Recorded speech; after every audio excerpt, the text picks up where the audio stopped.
There's a new woman in the red pill space. You know, for years I've had my battles and my debates with the Manosphere, the black.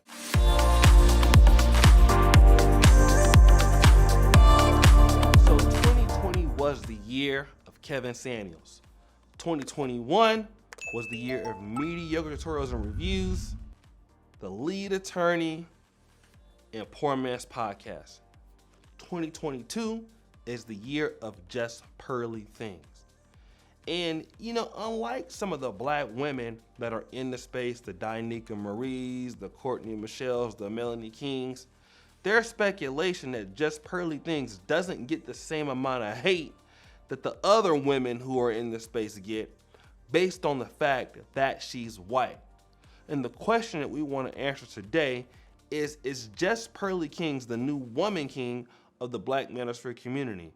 Now, it's not my idea, but it is the idea of my brother George Macon, and we're going to review his video that he made on the subject, which is called Black Manosphere Crowned Woman King, Just Pearly Things. Let's get into the video and see if the brother got any receipts. There's a new woman in the red pill space. You know, for years I've had my battles and my debates with the Manosphere, the Black Manosphere, and those red pill spaces. Over the years, with the emergence of Kevin Samuels, bringing the conversation to a greater audience, you're starting to see women pop up, and women now start to speak out. People like Crimson Cure and Danica Marie and many other women speak out on behalf of the red pill content and the Manosphere. But now there's a new woman emerging, and the woman is not a black woman, but is a white woman. And this white woman, her name is Pearly. And now this woman is coming into the Manosphere space speaking on black relationships, and she's not black. But the Manosphere has now allowed this woman to come and speak in these spaces. You know, she has... Let me say this. I very rarely heard her speak on black issues. I've seen her have a lot of black people, and they may be speaking on black issues. I think I maybe seen it once. So to be fair, I don't think she really engages in that at all. Very rarely, if anything. But I have noticed that she does have a lot of black collaborations. I believe that she does date black men, and that does, you know, give a lot of somewhat of respect with the brotherhood. But let's go ahead and continue. She has over 500,000 subscribers. She took she took things and she went over to London. And in London, you can see that she's sitting in spaces with predominantly black people. And they're talking about submission and all the things that the Manosphere has talked about over the years. She's holding a conversation. But she is a woman that is not African American or black. And she's able to come into black spaces and monetize our issues. But the problem that I have with this is you would never see a black person, male or female, go into white spaces and exploit their issues for profit or gain. That's not something that you're going to see. But in the black spaces, it happens all the time. Pearly, when you look, she's talking about black women being submissive. She's talking about body count. She's talking about all the things. She's pulling out statistics of single motherhood. She's doing all these things, right? And every now and then she may have a white person on there or Latino women, but what's blown her up is her using red pill content in black spaces. She's not using... That seems to be true, especially with the Black London cast. Now, let me kind of get back to the fact of what he said. You don't see black people going to what is like the white mainstream Manosphere spaces and blow up. I know what guys are going to say Andrew Tate.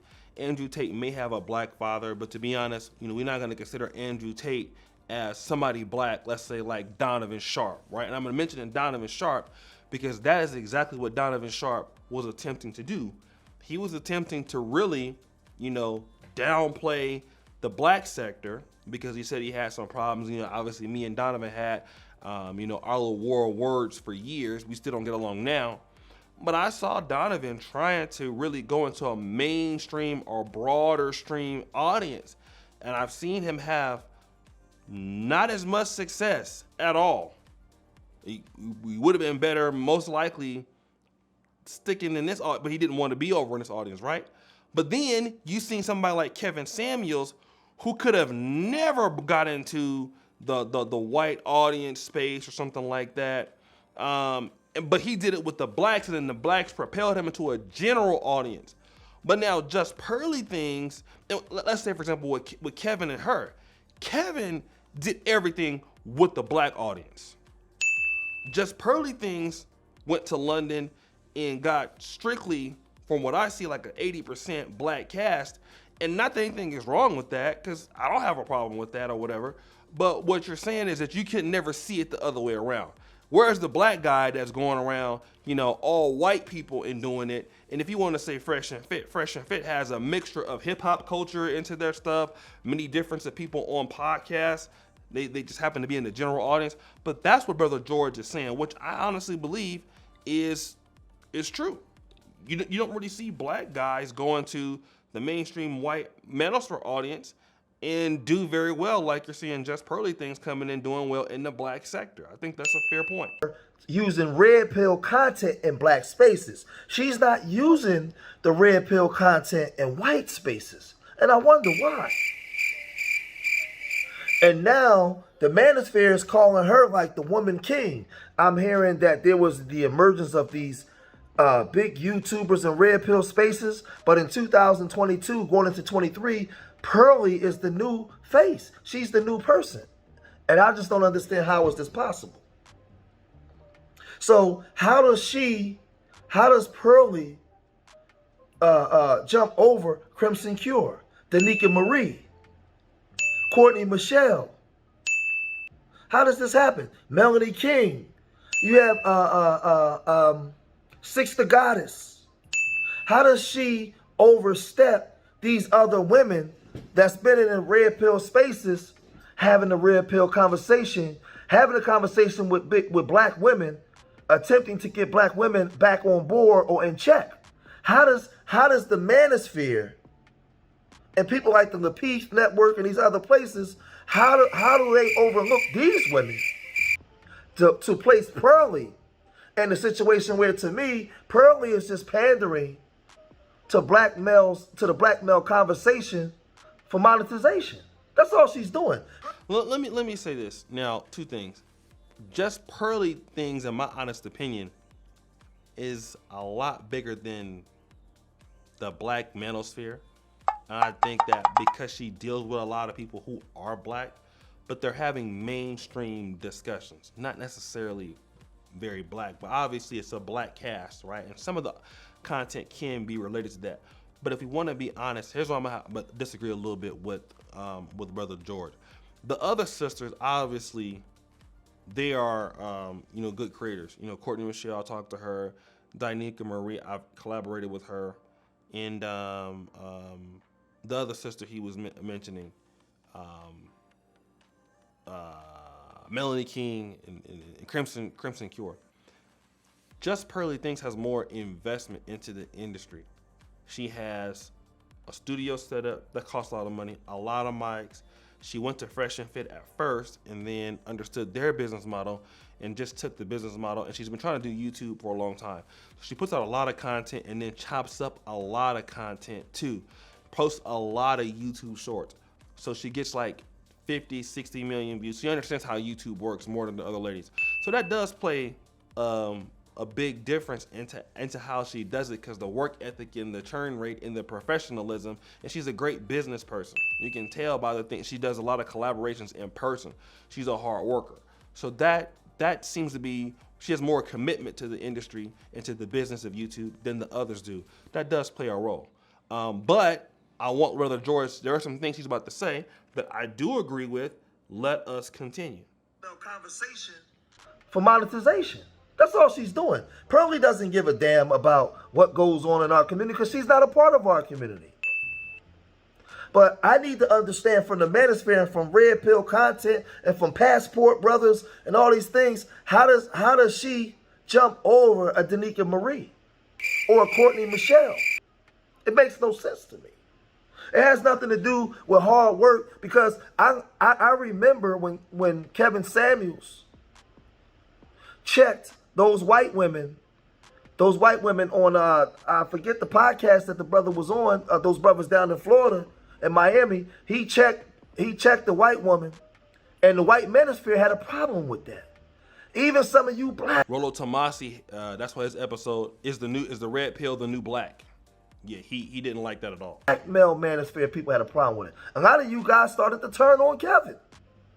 When Kevin was at the height before he passed away, when he was at the height before he died, a lot of you black men in the Manosphere, you turned on Kevin.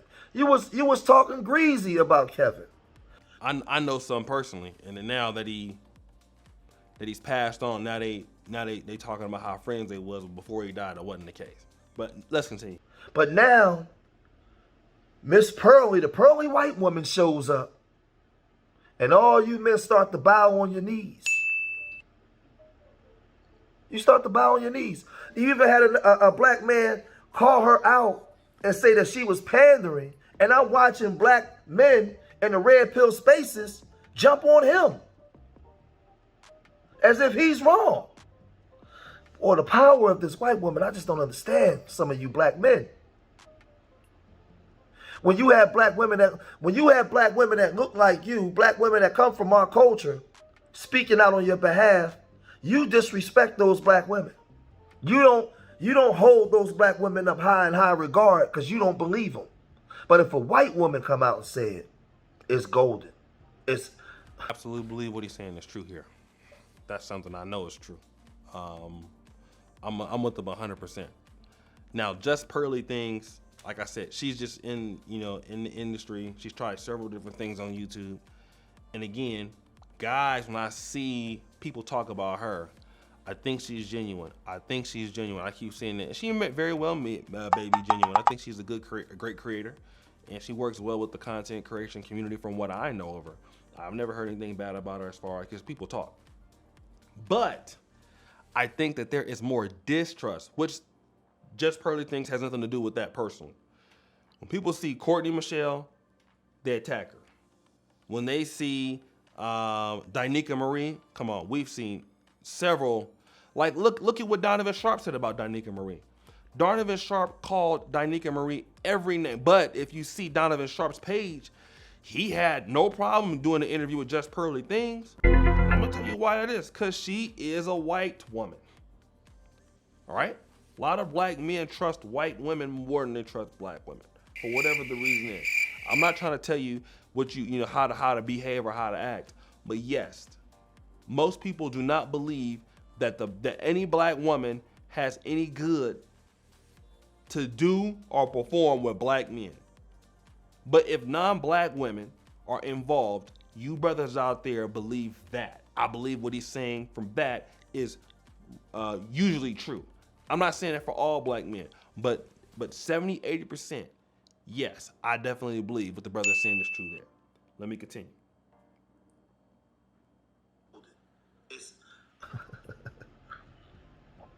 It's gospel.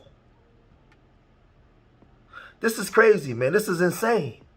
So she can sit around around and have groups of black people come and talk about their pain and talk about their issues, and she can sit down and be the referee. She can referee, and she can pull out statistics, and she can go at these black women and tell them how much they're wrong and what they should be doing and how they should be doing it, and you black guys are just sitting there eating it up. I watched the show, and it's crazy. I'm a big fan of Crimson Cure. How come Crimson Cure doesn't have 500,000 subs from black people, from black men and black women that want to see decency, that want to see better? Why not Crimson Cure? Why Miss Pearly? Why not Courtney Michelle? Why Miss Pearly? This is the part that I don't understand. But see, I know for a fact that I'll have red pill creators come at me, Just for I was talking to Brother George on the phone earlier today, and he said something interesting. He said, black people, to get all of them together, if it was all black, it would be some fights. But because they have a white person in the room, all of a sudden these black people know how to be decent towards each other. Now that's a powerful statement. So in other words, if she wasn't there to referee, you would have a different sort of a show because people would be acting crazy and talking stupid. But in front of the white person, they know how to act. That's a very powerful statement. And I do believe also that could be also true. I can definitely see that being true. But again, this is what I feel. I think the brother, he had a few things I disagree with the brother. I felt like if some of the sisters understood the business more to the level of Just Pearly Things and could set up a podcast like that, because I see other black creators doing very well, I think they would do better if they understood the business and had more investment in the business. But overall, I think what the brother was saying is very true to many cases, and that's no disrespect to Just Pearly Things at all as an individual. It could have been anybody that was Caucasian, but I do think he brings out some very substantial points that cannot be denied. But guys, what do you think? Subscribe, hit the bell. It's your boy. We out.